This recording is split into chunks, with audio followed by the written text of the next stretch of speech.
ನೀವು ನೋಡ್ತಿದ್ದೀರಾ ಟಿವಿ 46 ಮಲೆನಾಡು ವಾರ್ತೆಗಳು. ನಾನು ಮೇಘನಾ ಲೋಕೇಶ್. ರಾಜ್ಯ ಸರ್ಕಾರ ಅನುಷ್ಠಾನಕ್ಕೆ ತಂದಿರುವ 5 ಗ್ಯಾರಂಟಿ ಯೋಜನೆಗಳನ್ನು ಅರ್ಹ ಫಲಾನುಭವಿಗಳಿಗೆ ತಲುಪಿಸುವ ದೃಷ್ಟಿಯಿಂದ ಇಂದು ತಾಲೂಕು ಮಟ್ಟದ ಅನುಷ್ಠಾನ ಅಧಿಕಾರಿಗಳ ಸಭೆಯನ್ನು ಕರೆದು ಮಾಹಿತಿ ಪಡೆಯಲಾಗುತ್ತಿದೆ ಎಂದು ತಾಲೂಕು ಗ್ಯಾರಂಟಿ ಯೋಜನೆಯ ಅಧ್ಯಕ್ಷ ಮುರಳಿ ಮೋಹನ್ ತಿಳಿಸಿದರು.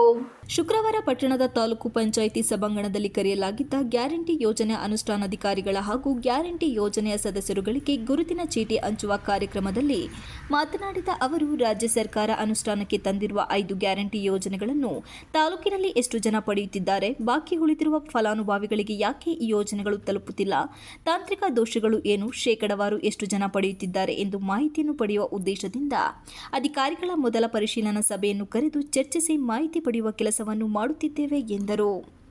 ಇದೇ ಸಂದರ್ಭದಲ್ಲಿ ಪ್ರತಿ ಹೋಬಳಿಯಲ್ಲಿ 2 ರಿಂದ 3 ಜನ ಗ್ಯಾರಂಟಿ ಯೋಜನೆಗೆ ನೇಮಿಸಿರುವ ಸದಸ್ಯರಿಗೆ ಮುರಳಿ ಮೋಹನ್ ಅವರು ಗುರುತಿನ ಚೀಟಿ ವಿತರಿಸಿ ಯಾವ ಗ್ರಾಮಗಳಲ್ಲಿ ಜನರಿಗೆ ಗ್ಯಾರಂಟಿ ಯೋಜನೆಗಳು ತಲುಪುತ್ತಿಲ್ಲ ಅಂತವರನ್ನು ಗುರುತಿಸಿ ಯೋಜನೆ ತಲುಪಿಸುವ ಕೆಲಸವನ್ನು ಮಾಡಬೇಕು ಎಂದರು. ನಮಸ್ಕಾರ.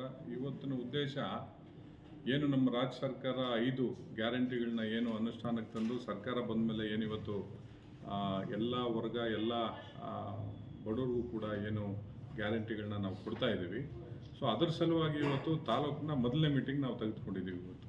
ಸೊ ಪರಿಶೀಲನೆ ಸಭೆ ಅಂದರೆ ಎಷ್ಟು ಪರ್ಸೆಂಟೇಜು ನಮ್ಮ ತಾಲೂಕಲ್ಲಿ ಎಷ್ಟು ಜನ ಪಡ್ಕೊಂಡಿದ್ದಾರೆ, ಸೊ ಉಳಿದಂತೆ ಇನ್ನೇನೇನು ತಾಂತ್ರಿಕ ದೋಷಗಳಿದ್ದಾವೆ ಇವೆಲ್ಲ ಸರಿ ಮಾಡಿ ನಮ್ಗೆ ಕೊಡ್ತಾ ಇರೋ ಗ್ಯಾರಂಟಿಗಳನ್ನ ಎಲ್ರಿಗೂ ತಲುಪಬೇಕು ಅನ್ನೋದು ನಮ್ಮ ಭಾವನೆ. ಸೊ ಹಂಗಾಗಿ ಏನು 5 ಗ್ಯಾರಂಟಿಗಳಿದೆ ಇವು ಎಷ್ಟೆಷ್ಟು ಪರ್ಸೆಂಟೇಜ್ ಕೊಟ್ಟಿದೆ, ಸೊ ಕಾರಣಾಂತರಗಳಿಂದ ಕೆಲವೊಂದು ನಿಂತೋಗಿದೆ.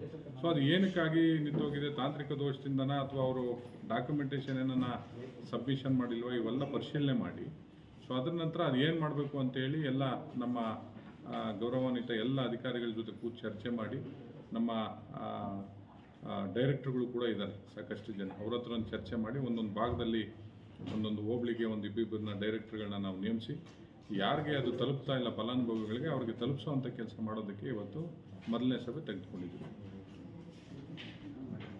ಸಭೆಯಲ್ಲಿ ತಾಲೂಕು ಪಂಚಾಯಿತಿ ಕಾರ್ಯನಿರ್ವಹಣಾಧಿಕಾರಿ ಗಂಗಾಧರ, ತಾಲೂಕು ಪಂಚಾಯಿತಿ ಸಹಾಯಕ ನಿರ್ದೇಶಕರಾದ ಆದಿತ್ಯ, ಹರೀಶ್ ಇತರರು ಇದ್ದರು.